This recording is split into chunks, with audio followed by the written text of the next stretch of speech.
Is your Xumo Stream Box stuck on a software update?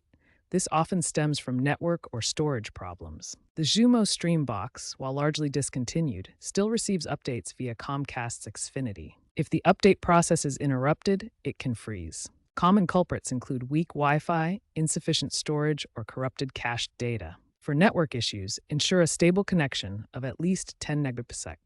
Storage-wise, the box typically has 8 to 16 gigabytes. A full cache can prevent unpacking the update.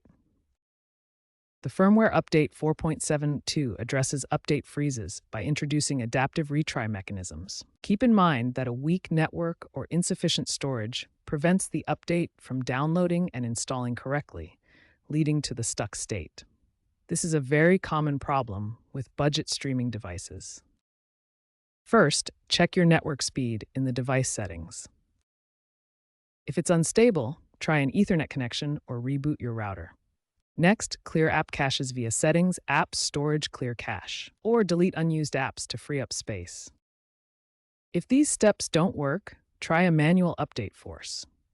Enter safe mode by holding the power button for 10 seconds during boot, then reconnect to a stable network. Additionally, Xfinity users can use the Xfinity app for remote diagnostics. If storage corruption is suspected, ADB tools can be used to sideload firmware, although this is an advanced step and voids the warranty. In many cases, clearing the cache and ensuring a stable network connection will resolve the issue.